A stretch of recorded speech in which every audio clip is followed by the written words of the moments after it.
We are in Dubai for Token 2049, and today I'm gathered with Francesco from ConsenSys. Hi, Francesco. Hello, Mia. It's a pleasure to be here. How's it been for you so far? All good. Dubai is a great city. I think it's the fourth time, not just Token, it's Dubai. A lot of great events, but a lot of I think Dubai is a great way and door for innovation for all the EMEA markets, right? And it's just great to be here. We're super excited. Is it your first time here?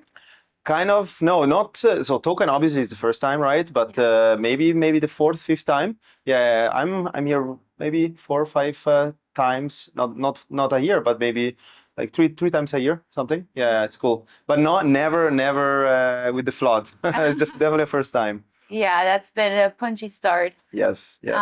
You were always on the road.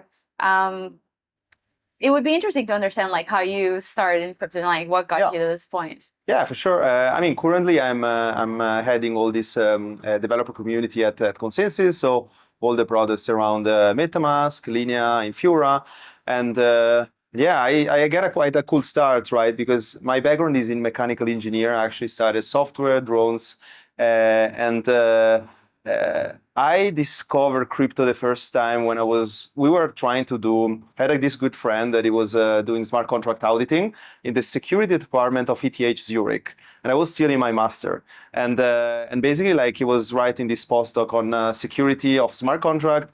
I deep dive a little myself, was quite interesting. There was at the time, Ethereum was not really a things, but was quite interesting because this was the security department was not even specific on blockchain.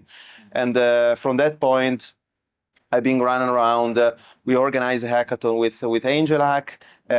Was this? That was 20. So I finished up 2013. Officially 2014. I did the second master on was an MBA in SF, and that's where basically I started to deep dive a little bit in. And when I came back, when we organized a hackathon with Hingelak, I came back and we started a small mining farm in Switzerland. That after we sold it to this electricity company in the US, and but this was all the cool test, right? We were running 2 floors of ASICs and GPU miners in this renewable power energy in Bern. And from that point, I basically started working for a company called Digital Asset, so enterprise blockchain. Was so my journey went into experimenting enterprise blockchain, and basically now is almost 3 years and a half. I'm into all the Ethereum ecosystem full time, dev rally full time since the start, and a lot of not just travel, but a lot of different experience, lesson learned around developer onboarding. But most of the time I'm excited because permissionless innovation, Web3 collaboration is not just a vision, but is the right way to go if you want to foster innovation and onboard the next billion users. Yeah. I remember 2018, I was in SF and I went to the ConsenSys offices. And I didn't even know what ConsenSys was. I was very new to the space. I wonder how much it evolved since, how. Yeah, it's super interesting what you're asking, right? Because I was attracted, when I was in enterprise blockchain, I was always attracted by ConsenSys being the really thought leader in the space, building these products, supporting all the EVM and the Ethereum ecosystem was very cool, right? But most priority was for me, all these guys that were working both in R&D at MetaMask, they were really thought leader in the space. They were defining the next narratives. And I was super excited about that, right? And after when I joined, I really see on my hands a lot of people were not just building products, but they were really excited about the vision and creating a deep down not just content, but creating deep down collaboration with all the Web3 ecosystem. And I think the evolution went a lot also from supporting enterprise to also supporting at the end of users, right? Not just MetaMask is used by many users today, but also developers are using it. And I'm excited about everything that we ship with Linnea. Every dApps is deploying on Linnea is this shaping the narrative. So I think we went through a stage that we tried really to evolve enable this permissionless innovation. I think we will talk a bit about Snaps a little bit later, but the evolution is definitely going in a direction where all the Web3 ecosystem can benefit, so that we are like, our overarching vision is onboarding this next billion of users, right? With different tooling, but most important, making life easy. Yeah. What do you think that projects should focus on to align with this vision? I think so, and it's very aligned also like on my talk that I did in December, right? Like I think today, or let's say in the last couple of years, we had a lot of like product-centric roadmap, right? Everything was focused on like product and shipping, right? I think the direction, in order to get in a much more wider vision, especially satisfying like user needs for getting in the ecosystem, is need to be more like, not just community-centric, but DevRel-centric, in a sense that you are focusing on the ecosystem around you too, not just product developments. And I think there are different companies doing that. I think people are getting more aware that feedbacks from community, feedback from user, feedback from builders around the space are necessary to get your product on the way, but also like to getting the specific needs of what users want, right? So and then that's one point. And the second point is trying to define and build the waves of like interacting with your community on a much more actively, right? Because giving feedback is necessary, but giving feedback is one way, right? What you want to have is actually a community that is actively contributing to your building your product, right? That's why every time that we're speaking about MetaMask Snaps, I'm super excited, because this is a good way, and for anybody that doesn't know, Snaps is, and everybody can download and can use it on their extension. Those are a way to extend the functionality of your wallet. Think about their like extension, and the really cool thing about is that they're not built by us, they're built by partners, they're built by the community. And our goal in the past years around Snaps was always like defining this layer of this layer to build something on top of it, and that's why like we were focused a lot on Snaps, but also like on community efforts. And thanks to that, we saw not just a lot of like extension Snaps being built during the past years, but also like we saw a lot of like active engagement by the community. There's so many wallets today. I know you work with MetaMask specifically. How do you see the space of the wallets evolving? Because there's a lot of different aspects of wallets for someone just entering the space. Of course, like MetaMask stands out, but how could they, if they want to have multiple wallets, what should they focus on? Yeah, this is a good question, right? I think, and we look at it like also like as an evolution as the past years, right? Different users has different needs, right? MetaMask has been always this door to everything Web3, and we saw different behaviors, right? You will have always your NFT heavy users that want to purchase NFT, trade NFT on the spot. You have always people that are into like, DeFi heavy use case, right? So we saw a lot of like personalization of journeys. And that's also like, I will not be like, surprised if we're coming with personalized wallet setups in the future, that you will have customized snaps pre-installed depending on your focuses, right? So if you're like an NFT user person, you will have these specific snaps pre-installed on NFT use case. Same with DeFi. So I think, responding to your question, I think wallets first need to satisfy community needs through extensibility. So having this like modularity and accessibility of features.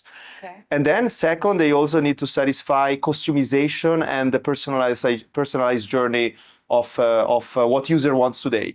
Because if we want to onboard this next wave of users, we need to be prepared with not just tooling, but also like customization and different type of experiences. And that's one way on onboarding the next users. But at the same time, you need to work and collaborate much more with with partner and ecosystem companies around it, right? You probably saw a lot of like, security partner working hard with us. We have also a full security snaps vertical that people can use. Like for me personally, like it's super interesting when I get more data points when I need to sign a transaction. Like every time that you sign, you don't know what to sign, right? And it's really cool when you get like, an alert or something, hey, you are transacting with, I don't know, a malicious account. And this is super exciting, right? On the other way, we also like have users that don't want anything to do with private key. They don't want to have anything to do with signing. And that's why, a lot of like account abstraction snaps are coming into play, right? So we need to satisfy different target audience, like users has different needs. I really believe like personalized journey is what is necessary. So satisfying personal journeys is important. Yeah. And that's why it's kind of like a consequence having personalized wallets setups, right? And we see that a lot with developers, that you see different developers having different needs. They, especially like on deploying on different like layers or having different requirements. And I think also this is depending on the use case that you're building on, right? You have a lot of like gaming users that want to specific like needs around latency. I don't know, they want to have specific needs about community, and same with like developers. You have specific needs around requirements that your dev need to have when you deploy. I mean, the cool thing is that, the big focus around ConsenSys, the parent company, has been always providing the tooling for the builder. Everybody's at the end of the day is a builder, right? Even like users, even NFT collectors, there are even NFT artists that want to create their collection and deploy on some like layer. So, and we try to find a way to satisfy all our users that want to onboard in our community on different ways. That's why we have things like, like Linnea, right? So, and I'm excited about Linnea. We can speak more about that, but yeah, feel free to expand on Linnea. But yeah, I mean, for the people out there, Linnea is this type 2 zkEVM rollup. So it's a layer you can deploy on it. But the cool thing is that after we launched on mainnet last year, permissionless, like we saw a lot of like let's say appetite from different partners, and we saw different use case too, right? That we will start to see like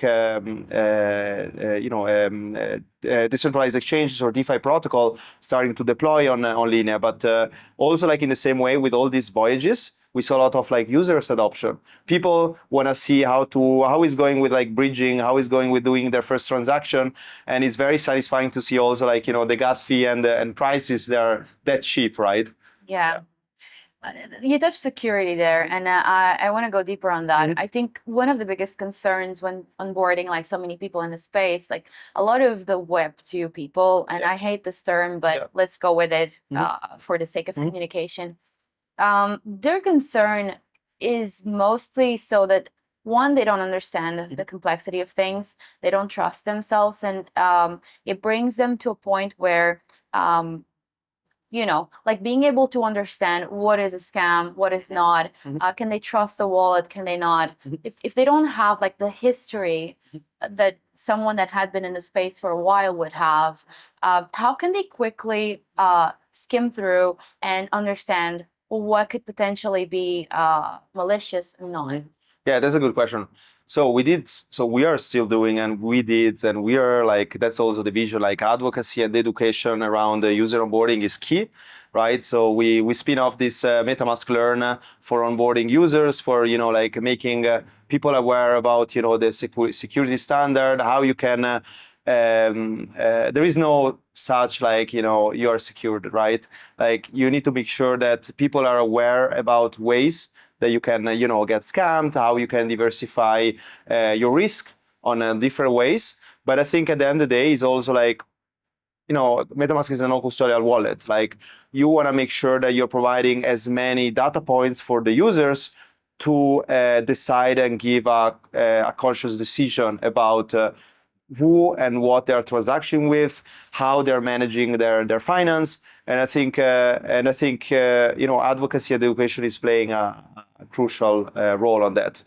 That's it on your extension. And by the way, you have mobile, you have MetaMask portfolio that is going super well. People, it's much more like intuitive, right? But in the same way, you can pre-install or install your security snaps, and there are like 5 or 6 that are really interesting to see. But basically what you can do is whenever you install it, like you have your snap running in your background and you get alerted if something is happening, if you're transacting with a malicious account. And I think also that's a cool way to give more users data points to make conscious decision, right? And that's for like personalized journey. But in the same time, we see people, they just don't want to interact anything with it. They just want to send money through, not even like, account addresses. They want to just send you to your ENS wallet, right? Yeah.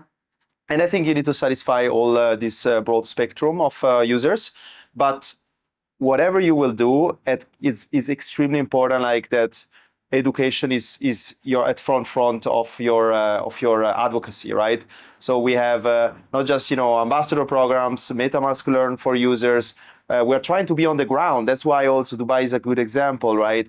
You need to be where your community is, and that's one good way also to not just get feedbacks, but also like provide reliability as your product suite, but also reliability as to remain a thought leader in the space and drive the narratives. And yeah, that's kind of the way. And I think also lately, I giving so much importance around building an ecosystem that is accessible. And accessibility is not just on what product you have, but also accessibility is that trying to be reachable for any type of things. If you can't answer specific needs of users or builders in the space, what you wanna do is triaging and try to get this answer as soon as possible. Because having a ticketing system, it's not working anymore. Especially Web3, people want to have different type of responses. They wanna see that you are aware about their needs and you're working on it. But mostly they want to see that you're active in the ecosystem. And that's why we always prioritize, it could be hackathon for builders, could be like, specific creator events, will be also like in different like, NFT and arts conference here in Dubai. And, it's just very important for us to be on the ground and actively listening to what users and creators and builders in the space needs. You're obviously very passionate about this space, and you're like so active as well. I wonder like what drives you, like why, yes. What's in you, like yes. How did you connect with this yes. new world? Yeah, I mean the passion really, like I'm doing like developer relations since quite a long time, but every time that I'm doing anything related to could be builder activation, could be on the ground, could be even driving strategies around our company. I always trying to defend kind of like the rights of like the builder, right? Like having a top documentation, having a top education for users to onboard to your product. And I think this should be priority of everyone. Like sometimes, we're speaking different like languages around, DevRel framework, around, how to build products. But I think, the most important things that we need to understand is that it's all our job to onboard as many users that we can, but most important is like making their life easier, right? I don't think we are that yet, right? Yeah. And I think, the best way that you can do is definitely like be active, trying to also like remain authentic. We run those builder nights, and we always try to focus on vertical. We never focus on, hey, this is the product feature that we shipped 2 weeks ago. In some cases, it will happen, right? But the most important thing is that you are, in order to really like provide this safe space for builders and users in the space, you need to appear authentic and reliable, but most important, accessible. That's why, people like ping you like during the night, something is not working, like. And I think accessibility is one of the most assets that you want to build when you're building an ecosystem. And the touching on what we started to say before is moving from this like product-centric narrative to a much more like community-centric narrative. It's also like key because I think especially users will judge us on all the work that we're doing during the past few years, because they want to also have a reliable, let's say, product suite, but reliable community where they can deep dive in. And not just learning about your products, but learning about how is the journey to get into Web3 seamlessly, right? That's why, like I'm not when we're speaking about layer 2 wars, all these kind of things. I'm not a fan to hear that, because the journey is personalization, but also the journey is collaboration around different ecosystems. With Linnea, we are super focused to get different partners from different ecosystem that are working hard together and collaborate together to build a better deployment infrastructure, but also user experience to onboard more users. And for example, on the MetaMask side, we saw a lot of personalized use case, and we're working with a lot of partners, and also like Tradify. I don't know if you saw Revolut, big announcement, also are coming in the future, but satisfying on-ramp and off-ramp needs are also very important, right? But in the same time, you wanna focus on different side of the metal. And with MetaMask Snaps, having different partners, but also having different builder organization that are extending the functionality of wallet is key. And but in the same time, you want to build this agnostic layer where every every builder in the space can feel safe to to just exchange ideas and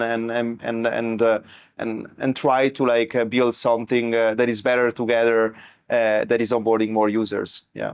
Is there anything exciting coming up for ConsenSys or MetaMask? Yeah, look, so a lot of things, right? I cannot talk a lot. I can definitely say that we are in a market where we see a lot of more people using and not just the extension, but also portfolio. A lot of appetite around downloading and installing your snaps, especially the non-EVM compatible snap. A lot of people in other ecosystem, like the Solana ecosystem, they have their Solana snap being installed in their MetaMask, and they just can do Solana transaction. Same with BTC snap. There are a lot of different non-EVM compatible snaps being used today. We're excited about different security upgrades coming up. We're excited about different things that are happening in the Linnea ecosystem too. One thing that excites me the most also is, speaking about Infura, is DIN. I don't know if you heard about this. Is this decentralized node infrastructure provider, basically aggregating RPC providers. So we've been really good during the past years, aggregating value, and DIN is definitely like a forward movement around putting successful organization together to aggregate RPC around the ecosystem, and this is definitely providing a better use case for also onboarding users seamlessly, right? Because we always see networks that are down, or even centralized exchanges that are down, and this is a good way to maintain the networks ongoing, right? What else? I'm excited about a lot of different narratives that we are involved in. We wanna be more involved in social media narratives. Everything that is happening with Farcaster is super interesting. Yeah. On the protocol side, everything that is happening with account abstraction. We recently did a builder nights focused on 6900, so modularity on top of account abstraction is also quite an interesting broad topic, and that is going also in the direction of personalized wallets. And so there are a lot of things happening, right, on different levels, both users and developers. But I was really excited to see onboarding more users through Tradify, things that are happening with blockchain.com. We saw a lot of Nigerian on-ramp users.